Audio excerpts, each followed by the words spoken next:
రైతు మాట్లాడుతుంటా మీరు మాతో ఓట్లు వేయించుకున్నారు, సంతోషమే, నేనేం వద్దనిలే.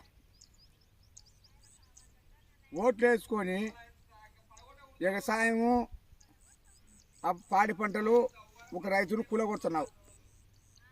నువ్వే ఆలోచన చేసుకొని నేనేమన్నా అది కూలగొడి మనం ఏమవుతాం?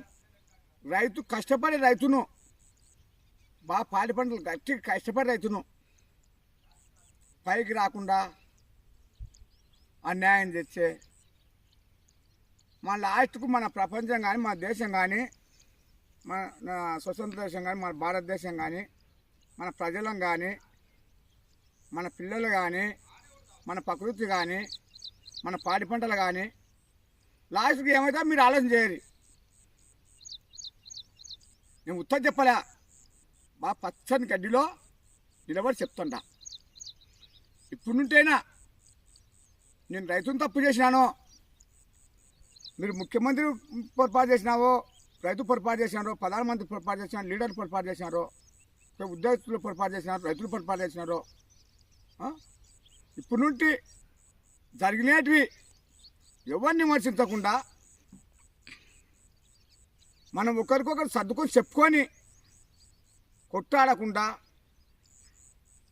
అరచకుండా చేసుకోకుండా చేల కాడ చెట్ల కాడ కాలువల కాడ మన తినే ధాన్యం కాడ కోతలు మన ఎండబెట్టకుండా మన మిషన్లు పెట్టకుండా తినే పశువులు తినే మేపులకు మిషన్లు పెట్టకుండా వేరే దానికి ఏ మిషన్లైనా పెట్టుకో, పశువులు తినే దానికాడ ముఖ్యంగా కాపాడుకోవాలి.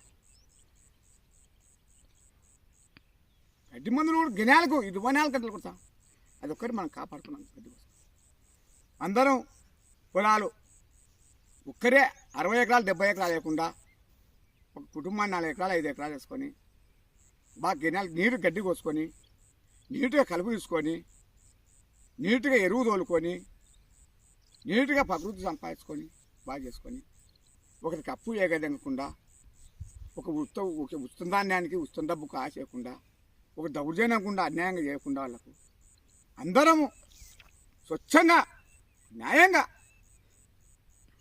సంపూర్తిగా న్యాయం చేసుకున్నాం.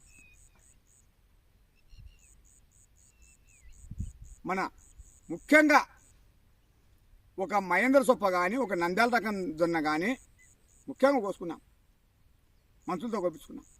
ఎకరాకు 3000 సబ్సిడీలకు ఇస్తాం, ఆశపడికి వస్తారు. ఇది 2 ఏళ్ళు అలవాటు చేసినాక రైతులు ఇవ్వకుండా ఒకటే, ఒక వరి కానీ ఒక 2 రకాల జొన్న కానీ మళ్ళీ మనం ఒకరికి 2 వేసి అన్యాయం చేసి చేస్తారు. అది చేయకుండా గట్టిగా మనం సర్వే చేసి నువ్వు 50 వేసినావా, 50 తీసుకుంటున్నావా, 50 తీసుకున్నా సబ్సిడీ వచ్చేటట్టు అడుగుతున్నావా అని నిఖచ్చితంగా చేలకాడికి పోయి 50 అది ఉన్నాం ప్రతి ఒక్క ఊళ్ళల్లో చేసుకుంటే కనుక మనం బాగుంటాం, మన పిల్లలు బాగుంటారు, మన పాడి పంటలు బాగుంటాయి, మన ప్రకృతి బాగుంటుంది, మన పొలం బాగుంటుంది, మన నీరు బాగుంటుంది, మన గాలి బాగుంటుంది, మన ఎండ బాగుంటుంది.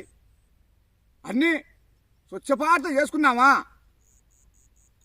లేదమ్మా నీది పొరపాటు అంతా నీది, నువ్వు లేదమ్మా నీది పొరపాటు అంటే కనుక నాకు ఈ బతకొద్దు, తొందరగా నా యావు తీసేరి, ఇంతగా నేను మాట్లాడలేను, ఇంకా దండ పెడతా, దుర్మాను కూడా వేయరి వేసి సాట్లోనే నా యావు తీయరి. లేకుంటే కనుక నన్ను నిరూపించి అందరూ న్యాయం చేసుకొని ఒకరికొకరు చెప్పుకొని కొట్టాడకుండా చేసుకోకుండా మత్తు మందు తగ్గించుకొని మత్తు పదార్థాలు తగ్గించుకొని ఒక వెహికల్ తగ్గించుకొని బాగా అందరం సోమం తిరగకుండా న్యాయంగా తిరిగితే మన భూమి, మన నీరు, మన వాతావరణం, ఎండాగాలి అన్నీ మనల్ని కాపాడుతాయి. నేను పచ్చని గడ్డి గుడక చూడు ఎట్టుంది ఈ కాలంలో, నీళ్ళ తోలుకు దిప్పుకి అంత దిప్పు నీళ్ళ తోలుకు లెక్క ఎట్టుంది, ఇటు చూడు ఎట్టుందో పులతాడ లెక్క ఉంది గడ్డి. మంచి రకము మంచి ధాన్యం చేసుకున్నాం అంతే సార్. నేను దండపేట చెప్తుండా, నేను రేపు రాజధానికి వచ్చాను, నాకేం చెప్తారు చెప్పారు, దండపేట చెప్తుండా. మన స్వతంత్ర దేశం కాపాడుకున్నామా లేకుండా యావ తీస్తారా? 2 మార్గాలు చెప్పని నేను వచ్చాను రాజధానికి. నేను మనకి ఎన్నికలు గాను ఇక్కడ న్యాయానికి ధర్మానికి ముందుకు ఉరుకుతా అని అనుకుంటే ఎన్ని ఉరుకుతా. ఇదొక నన్ను కాపాడుకో, ఏదైనా చెప్పండి, తొందరగా చెప్పాలి. నాకు మటుకు యాచమటాకనుక తొలక పొరపాటు అందరినీ న్యాయం చేసుకున్నాం అంతే సాల్. మన భారతదేశానికి మాటిచ్చిన తప్పను, ప్రకృతికి మాటిచ్చిన తప్పను, మన పాడి పంటలు తప్పించిన మాట తప్పను, మన వ్యవసాయం అభివృద్ధి తెగదాకా పనిను మన స్వతంత్ర దేశాన్ని కాపాడుకున్నాం, మన భారతదేశాన్ని కాపాడు. వందే మాతరం, జై హింద్.